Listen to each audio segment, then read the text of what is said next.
Hello again. It's Chief Wynn with the Pittsfield Police Department, and it's another Monday night, Monday, May 18th.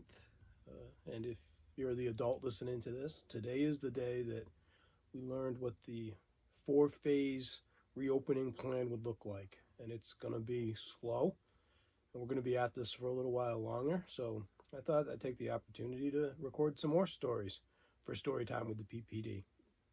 And tonight we are going to start with Good Night, Sleep Tight, Don't Let the Bedbugs Bite by Diane deGroat.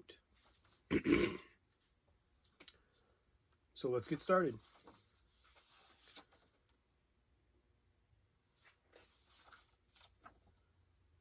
To Norm, a happy camper. Gilbert was excited. Everyone from his day camp was going on an overnight trip to Camp Hi-de-Ho. Mother helped him pack his favorite pajamas, bug spray, and a flashlight. Don't forget Teddy, she said, holding up Gilbert's stuffed possum. I'm not taking Teddy, Gilbert said. Sleepaway camp is for big kids.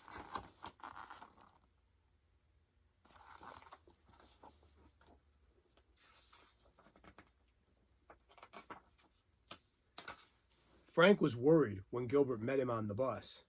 He said, My brother told me there's a ghost at Camp Hi-de-Ho. Patty peered over her seat and said, He's just trying to scare you. But Lewis said, It's true. Everybody knows about the Hi-de-Ho ghost. You'd better watch out, Gilbert. He might jump out and yell, Boo! But Gilbert said, You can't scare me, Lewis. There's no such thing as ghosts.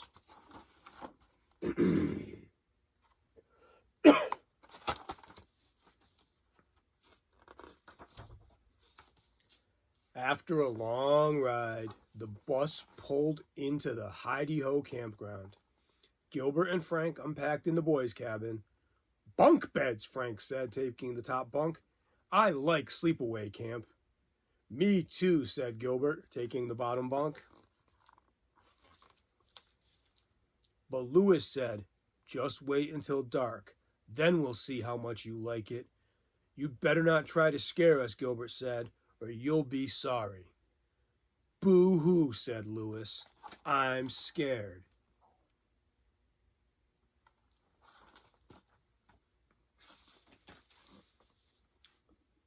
For the rest of the afternoon, they swam and canoed and hiked with the big kids. Gilbert was hot and thirsty after all the activity. He drank 3 cups of juice at supper time. Ooh, you're drinking bug juice, Lewis said as he passed Gilbert's table. Gilbert looked at his empty cup. He was sure it was fruit juice, but he drank a big glass of water to wash it down just in case. Bug juice is what they call fruit punch or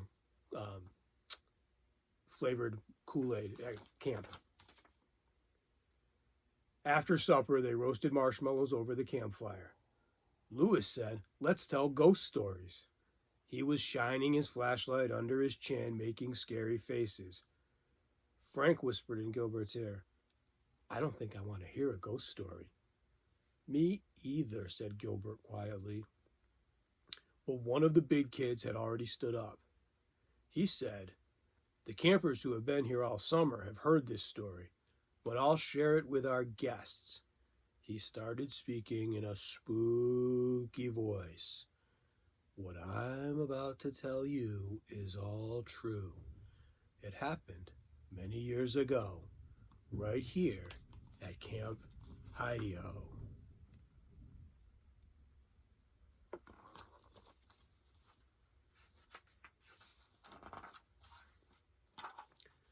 It was a dark and stormy night. A camper went out to get some water from the bathroom. He had his canteen and a candle, but the wind blew the candle out. Poof! And he lost his way. He wandered for days, weeks, and finally years. They say He's still lurking around here as a ghost! Everyone jumped. Patty's eyes were very wide. Gilbert's were wider. They call him Leonard, and sometimes you can hear him in the woods at night, banging his canteen like this. The storyteller banged a metal can against a rock. Clankety, clank, clank.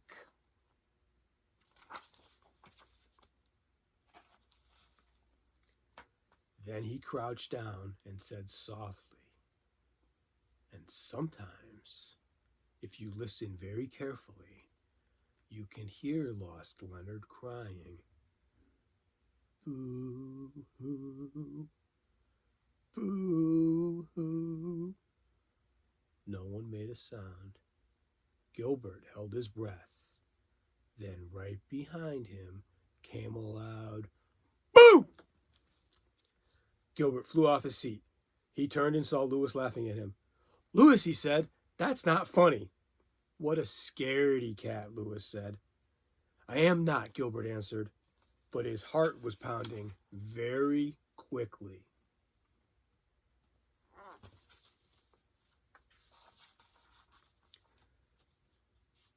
"Lights out," the counselor said when the campers were finally on their bunks.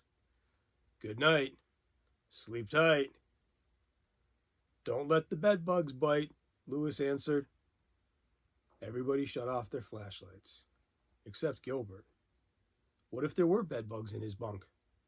He checked inside his sleeping bag. There weren't any bugs in it, but there was something soft and furry. Teddy! His mother must have slipped it in when Gilbert wasn't looking. "Hey, scaredy cat," Louis shouted from the other side of the room. "Lights out." Gilbert turned off his flashlight. He closed his eyes. He opened his eyes. He closed them again. It was so dark, he couldn't tell if his eyes were open or closed. He hugged his Teddy tight until he finally fell asleep.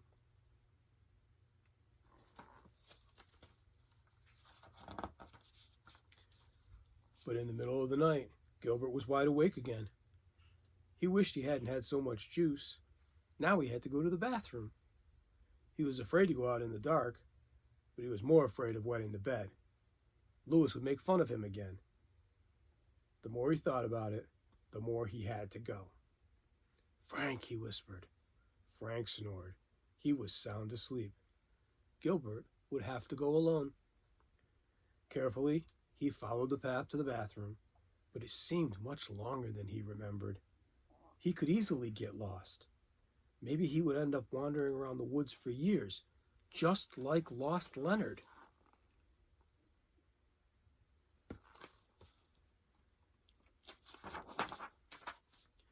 At last, Gilbert spotted the bathroom cabin and ran toward it. But he tripped on a rock and dropped his flashlight. It went out. When he tried to find it, he knocked over some garbage cans. Clankety, clank, clank. Gilbert groped around until he finally found the door. He stepped inside and was about to turn on the light when he heard an awful sound. Boo-hoo. Gilbert froze. The cry grew louder. Boo-hoo. It sounded like it was inside the bathroom. "It's lost Leonard," Gilbert thought. I bet you it's not lost Leonard. Gilbert tried to run, but his feet wouldn't budge. Instead, he held his breath and flipped the light switch. "Yow!" Gilbert screamed. "Yow!" Someone else screamed at the same time. But it wasn't a ghost. It was Louis. His hair was sticking straight up, and he clutched a stuffed animal.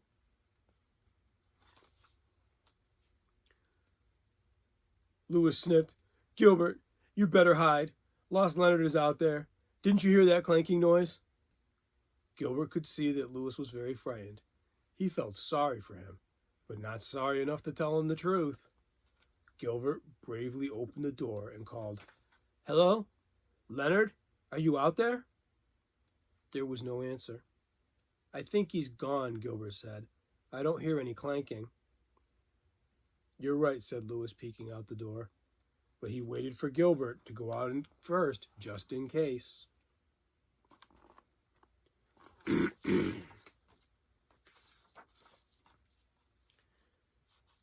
As they walked back to the cabin, Louis said, I wasn't really crying, you know. I think I had something in my eye. Gilbert said, that happens to me sometimes, too. Then he stopped to pick up his flashlight and his teddy. He held up the stuffed possum and said, my mother packed this in my bag. Louis nodded and said, mine too.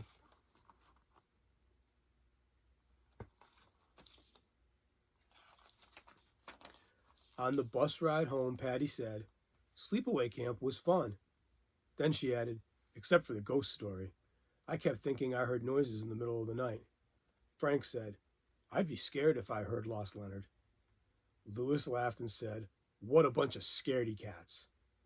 But when Gilbert turned around and yelled, boo! Louis jumped out of his seat, and he was quiet for the rest of the ride home.